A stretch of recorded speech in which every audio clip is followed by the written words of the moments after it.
इस जंगल के सभी जेब्रा खेल रहे थे और खुशी खुशी रहा करते थे, क्योंकि बाकी खतरनाक जानवरों से बचने के लिए उन्होंने अपने चारों तरफ कांटों की दीवार बना रखी थी। इसीलिए वहाँ के सभी जेब्रा हंसी खुशी रहा करते थे।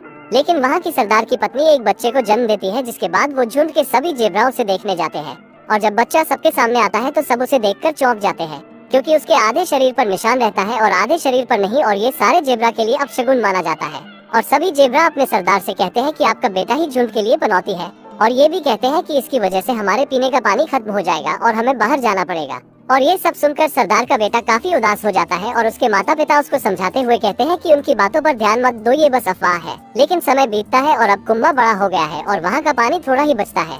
एक दिन बाहर के कुछ जानवर कुंबा से पानी की भीख मांगते हैं। कुंबा वहाँ का थोड़ा सा रास्ता खोल देता है और बाहरी जानवर अंदर आने लगते हैं, जिसे देख सभी जेब्रा कुंबा पर बहुत ज्यादा गुस्सा हो जाते हैं और बाहरी जानवरों को फौरन वहाँ से निकालते हैं। लेकिन तभी एक टाइगर उन दोनों पर हमला कर देता है और इनके झुंड की ओर बढ़ता है। लेकिन कुंबा के पिता सही समय पर आकर इस रास्ते को जल्दी से बंद कर देते हैं और कुंबा को इस बात के लिए बहुत डांटते हैं। बाकी जानवर कुंबा के शरीर के आधे निशान का मजाक उड़ाते हैं और उस पर हंसते हैं, जिस वजह से कुंबा बहुत उदास हो जाता है। और तभी उसकी माँ उसको समझाती है कि उनकी बातों पर ध्यान मत दो। लेकिन कुंबा उनकी पूरी बात सुने बगैर ही चला जाता है और जब वापस लौटता है तो उसकी माँ दुनिया को छोड़ जा चुकी थी। दरअसल उसकी माँ बहुत दिनों से बीमार चल रही थी, और जिससे कुंबा बहुत ज्यादा उदास हो जाता है, क्योंकि आखिरी वक्त में भी वो अपनी माँ की पूरी बात नहीं सुनी। वो भागते हुए अपने झुंड से दूर कांटों की दीवार से बाहर निकल जाता है, क्योंकि अब बस उसका एक ही मकसद है, उस जादुई नदी तक पहुंचना है, जो कि आखिरी वक्त में उसकी माँ ने उसे कहानी के तौर पर सुनाई थी। बाहर उसे एक जंगली कुत्ता मिलता है और कुंबा उस जंगली कुत्ते से जादुई नदी तक पहुंचने का रास्ता पूछता है। कुत्ता उसे अपना शिकार बनाने के लिए उससे कहता है कि मैं तुम्हें जादुई नदी तक पहुंचा सकता हूं। वो दोनों जब आगे बढ़ते हैं तो उन्हें दो और जानवर मिलते हैं, एक शुतुरमुर्गा और एक मोटा हिरन। वो भी कुंबा की जादुई नदी की बात सुनकर उनके साथ सफर में निकल जाते हैं और वो जंगली कुत्ता उन्हें अपने झुंड के पास लेकर आता है ताकि वो उनका शिकार कर सके।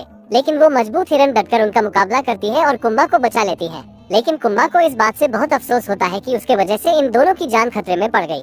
कुंबा को उसकी मंजिल तक पहुंचाने के लिए वो दोनों भी सफर में निकल जाते हैं। तभी रास्ते में चलते वक्त उन्हें एक नदी मिलती है और कुंबा को लगता है कि ये वही जादुई नदी है जिसमें जाने से पूरे शरीर पर निशान आ जाएंगे। लेकिन उसमें जाने से उसका शरीर वैसा ही रहता है और वो समझ जाता है कि ये वो जादुई नदी नहीं है जिसकी उसे तलाश है। तभी जंगल में कुछ टूरिस्ट आते हैं और सभी जानवरों की तस्वीर लेने लगते हैं।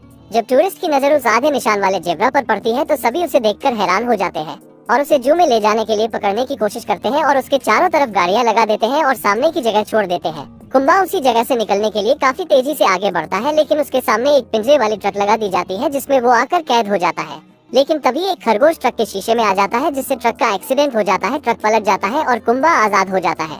कुंबा उस खरगोश से जादुई नदी के बारे में पूछता है और खरगोश बताता है कि इसका जवाब तो बस ईगल ही दे सकता है, लेकिन उसके पास जाना मतलब खुद को उसके हवाले करना। और जब कुंबा और उसके दोनों दोस्त ईगल के इलाके में जैसे ही पहुंचते हैं तो वहाँ के सारे खरगोश उन्हें वापस लौटने के लिए कहते हैं, और तभी उनके पास ईगल आ जाता है और कुंबा पर हमला कर देता है। कुंबा अपनी पूरी कहानी ईगल को बताता है कि मुझे जादुई नदी की तलाश है, जिसके बाद ईगल थोड़ा सोचता है और कुंबा को जादुई नदी का सही पता बता देता है और कहता है कि तुम्हें टाइगर के इलाके से होकर जाना पड़ेगा, जिसे सुनकर कुंबा थोड़ा सा डर जाता है, क्योंकि वो टाइगर कुंबा को ही ढूंढ रहा है।